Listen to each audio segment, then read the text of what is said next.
ഉച്ചത്തേക്കുള്ള ബിരിയാണി ഉണ്ടാക്കാനായിട്ട് കിച്ചണിൽ കയറിയപ്പോൾ എന്നാൽ പിന്നെ ഒരു വീഡിയോ അങ്ങോട്ട് അയക്കാന്ന് ഓർത്തു. ഇനി എൻ്റെ വീഡിയോ കണ്ടിട്ട് ആരെങ്കിലും ബിരിയാണി ഉണ്ടാക്കിയാലോ? അപ്പോൾ തുടങ്ങിയാലോ. കഴുകി വൃത്തിയാക്കി വെച്ചിട്ടുള്ള ചിക്കനിലേക്ക് മഞ്ഞൾപ്പൊടി, മുളക് പൊടി, ഗരം മസാല, ഉപ്പ്, തൈര് ഇതെല്ലാം കൂടി ചേർത്ത് ഇളക്കി കുറച്ച് റെസ്റ്റ് ചെയ്യാൻ വെക്കുക.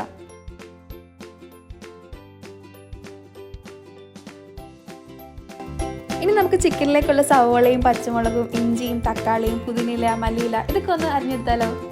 ഇനി നമുക്കിതിലേക്ക് ഇഞ്ചിയും വെളുത്തുള്ളിയും പച്ചമുളകും കട്ട് ചെയ്തൊന്ന് പേസ്റ്റ് ആക്കി എടുക്കണം. അപ്പോൾ ഇനിയാണ് സാറി നമ്മുടെ കുക്കിംഗ്.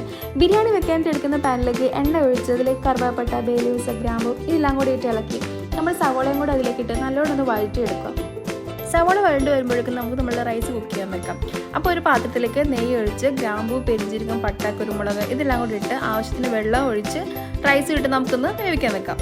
അരി അടുപ്പത്ത് വെച്ചപ്പോഴേക്കും നമ്മുടെ സവോളയൊക്കെ കൂടെ വഴണ്ട് വന്നിട്ടുണ്ട് കേട്ടോ. ഇനി ഇതിലേക്ക് നമ്മൾ അരച്ച് വെച്ചിട്ടുള്ള ജിഞ്ചർ ഗാർലിക് പേസ്റ്റ് അതിട്ട് അതിൻ്റെ പച്ചമണം എല്ലാം പോകുന്നത് വരെ നല്ല രീതിക്ക് ഒന്ന് വഴറ്റിയെടുക്കുക. നമ്മുടെ ഇഞ്ചിയുടെ വെളുത്തുള്ളിയുടെയൊക്കെ പച്ചമണമൊക്കെ പറഞ്ഞ് നല്ലോണം ഒന്ന് മൂത്തിട്ടുണ്ട്. ഇനി ഇതിലേക്ക് നമ്മൾ തക്കാളി ഇട്ട് കൊടുക്കുന്നുണ്ട്. കൂടുതൽ നമ്മൾ അരിഞ്ഞ് വെച്ചിട്ടുള്ള മല്ലിയിലയും പുതിനയിലയും കൂടെ ഇതിൽ ചേർത്ത് കൊടുക്കുന്നുണ്ട്. ഇനി ഇതെല്ലാം കൊണ്ട് നല്ല രീതിക്ക് ഒന്ന് വഴറ്റിയെടുക്കാം.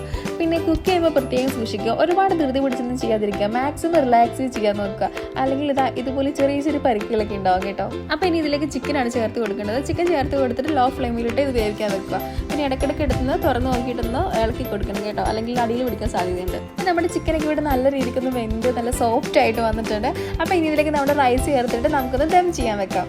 അപ്പോൾ ഇതൊരു തോന്നൽ ലഞ്ച് ബിരിയാണി ആയതുകൊണ്ട് തന്നെ ഇതിന് വലിയ ആർഭാടങ്ങളൊന്നും ഇല്ല കേട്ടോ. അപ്പോൾ നമ്മൾ കുറച്ച് മല്ലിയിലയും കുറച്ച് മുന്തിരിയും കൂടെ വറുത്ത് അതിൻ്റെ മുകളിൽ ടോപ്പിംഗ് ചെയ്തിട്ടുണ്ട് ദം ചെയ്യുന്നതിന് മുന്നേ കേട്ടോ.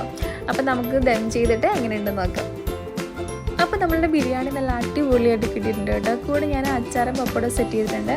പിന്നെ ഞാൻ ഇതിൻ്റെ കൂടെ കഴിക്കാനായിട്ട് ഒരു ഓറഞ്ച് മൊജീറ്റോ ഉണ്ടാക്കിയിട്ടുണ്ട്. അത് നല്ല സൂപ്പറായിരുന്നു കേട്ടോ. നമ്മുടെ തോന്നൽ ബിരിയാണി എല്ലാവർക്കും ഇഷ്ടമാണെങ്കിൽ ഒന്ന് ട്രൈ ചെയ്ത് നോക്കണം കേട്ടോ. അപ്പോൾ ഇത്രയുള്ള ഇന്നത്തെ എൻ്റെ വീഡിയോ. Thank you.